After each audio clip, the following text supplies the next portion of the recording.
행품, 거룩한 행이라고 하는 부분을 공부하겠습니다. 오늘은 파트 2로 넘어가겠습니다. 지난 시간에 도제를 관찰하는 지혜행으로 부처님의 도라는 한 가지를요, 둘로, 셋으로 또는 넷으로, 다섯으로 계속해서 10가지, 20가지로 나눌 수 있다고 말씀드렸습니다.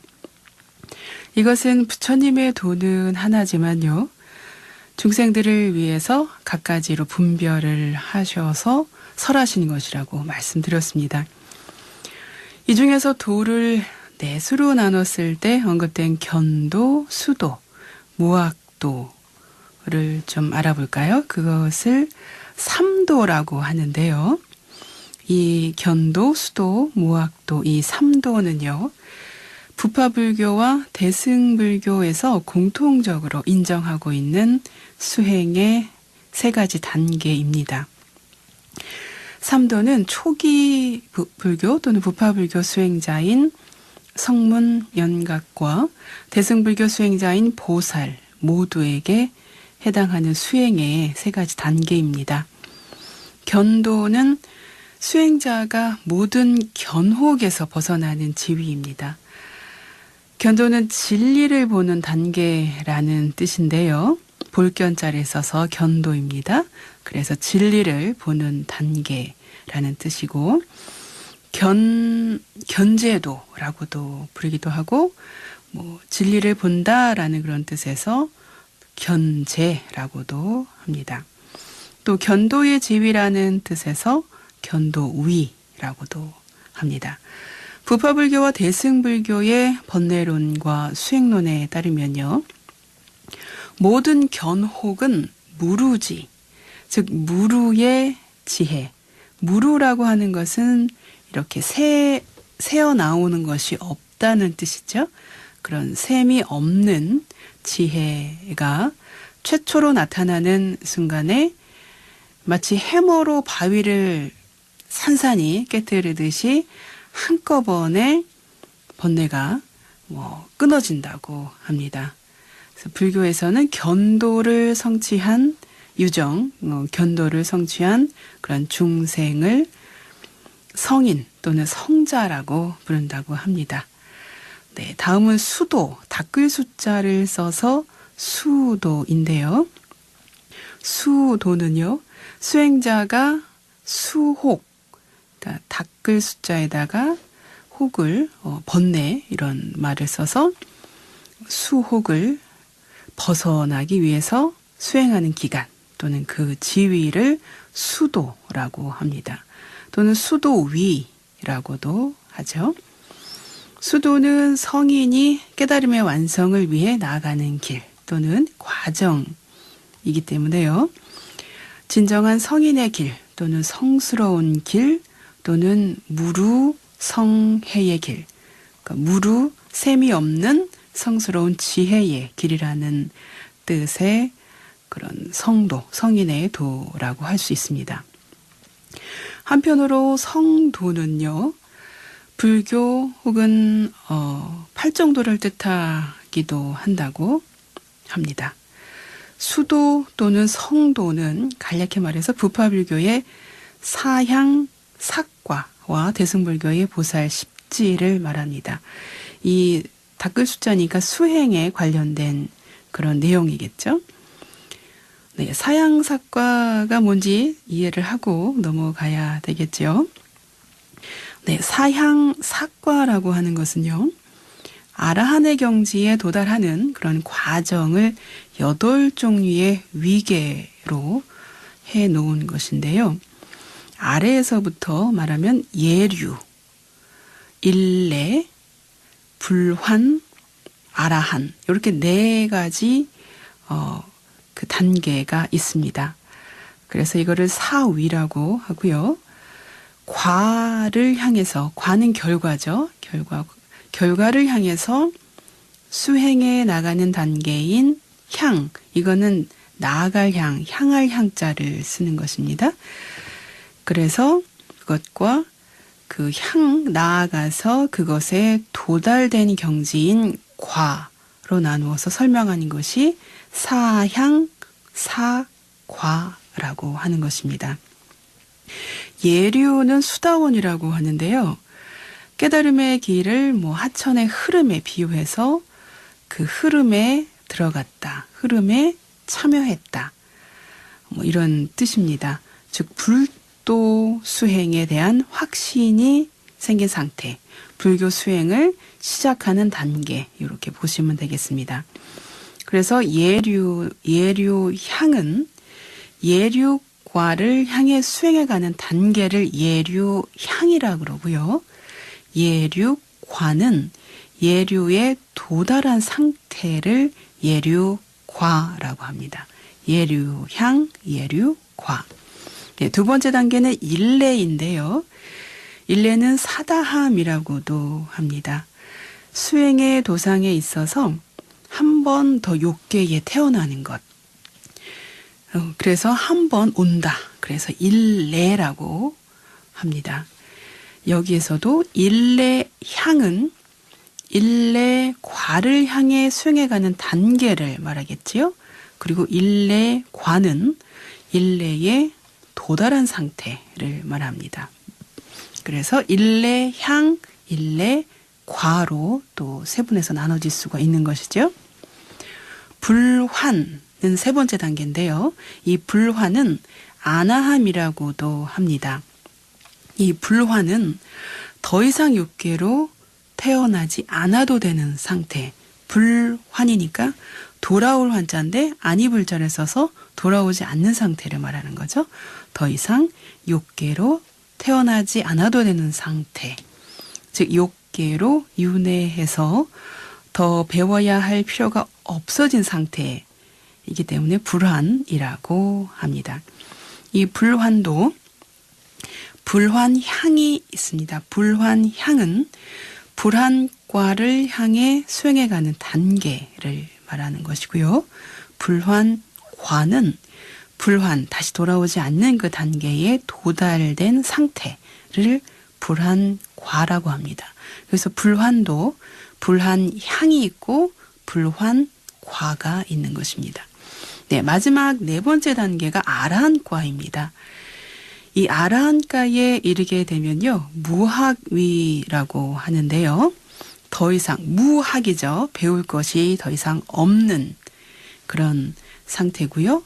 번뇌도 다 없어졌고 해야 할 바를 다 했고요. 윤회에서 해탈을 해서 열반에 들어간다고 생각을 했습니다. 그래서 무학위를 간단히 또는 무학이라고도 그렇게 부릅니다. 그래서 무학 단계는 바로 아라한의 단계인 것이죠. 이 아라한의 단계도 이제 세분해서 두 가지 단계로 나누는데, 아라한 향, 이것은 아라한과를 향해 수행해가는 단계를 말하는 것이겠죠. 아라한과는 아라한에 도달된 상태. 네, 그래서 아라한과도 아라한 향이 있고 아라한 과가 있는 것입니다. 아라한 이전의 단계를 통칭해서는 유학위라고, 또는 유학, 배울 학자에다가 있을 유자를 써서 유학입니다. 배움이 있다. 아직도 더 배워야 되는 그런 단계다라고 해서 그 아라한과 이전의 단계는 모두 유학이라고 하고요. 이 아라한의 단계는 무학도 라고 합니다. 이 무학도는 수행자의 수행이 완료돼서 무학, 더 이상 배울 것이 없는 지위입니다. 그래서 무학위라고도 한다고 말씀드렸습니다. 이 아라한은 완전한 깨달음을 증득한 상태로요. 열의 시포 가운데 하나로서의 아라한, 즉 부처님의 지위, 즉 불지 또는 열의 지를 말합니다. 네, 보살 십지를 이제 알아보겠습니다. 보살 십지는 화엄경에 나타나 있는 52위 중에 제 41위에서 제 50위까지의 십지와 천태종의 통교 십지가 있다고 하지만요. 오늘은 화엄경에 나타난 십지만 알아보도록 하겠습니다. 화엄경에 나타난 십지는 환희지, 발광지, 염해지, 난승지, 현전지, 원행지, 부동지, 선해지, 그 다음에 법운지, 이렇게 10가지 수행 단계를 보살 십지라고 합니다. 이 환희지는요, 처음으로 성자가 되어서 진실로 희열이, 기쁨이 느껴지는, 기쁨이 가득한 그런 단계고요. 이구지는 잘못을 일으켜 계를 파하거나 번뇌를 더하는 것을 떠난 아주 맑고 깨끗한 단계. 이구, 떠날 이자에다가 때, 더러운, 이런 것을, 더러울 구자 써서 더러움을 떠나는, 번뇌를 떠난 아주 맑고 깨끗한 단계를 이구지라고 하고요. 세 번째 단계는 발광지라고 하는데요. 이 발광지는 빛이 이렇게 발한다 할 때 우리 발광한다고 얘기를 하지 않습니까? 선정에 의해서 지혜의 빛을 얻게 되고요. 나아가서 문해, 사해, 수해, 문사수의 그런 지혜를 닦아서 진리가 밝혀지는 그런 단계입니다. 네 번째는 염해지인데요. 염해지는 앞에 3가지 단계, 환희지, 이구지, 발광지에 의해서 삿된 견해를 다 모두 여의고 번뇌를 다 태워버려서요. 지혜의 본체를 깨닫는 그런 지위라고 합니다. 그래서 염해지라고 하고요. 난승지가 그 다음인데요. 난승지는 지혜와 지식이 조화를 이룩한 자리로 확실한 지혜를 얻어서 그 이상의 지위로 올라가기가 곤란한 지위일 뿐 아니라 출세간의 지혜를 얻어서 자유자재한 방편으로 구하기 어려운 중생을 구원하는 그런 지위라고 합니다. 네, 그래서 난승지, 어려울 난자를 써서 난승지라고 하고요. 하지만 구하기 어려운 중생을 구하는 아주 굉장한 지위네요. 난승지가요. 네, 그 다음에 6번째는 현전지인데요. 이 현전지는 반야바라밀의 대지, 큰 지혜를 말하는 것인데 마음의 모습이 눈앞에 나타난 지위라고 합니다. 그럼 반야바라밀의 그런 큰 지혜가 눈앞에 현전한다 할 때 딱 앞에 나타난다. 그런 뜻이지 않습니까? 그래서 그런 큰 지혜가 눈앞에 나타나는 그런 단계를 현전지라고 하고요. 원행지가 7번째인데요. 이 원행지는 무상행을 닦아서 마음의 작용이 세간을 뛰어넘었고요. 지혜로운 방편을 가지고 멀리까지 간다는 그런 의미입니다. 그래서 멀 원자를 써서 멀 원자에 갈 행자를 써서 멀리 가는 지혜입니다.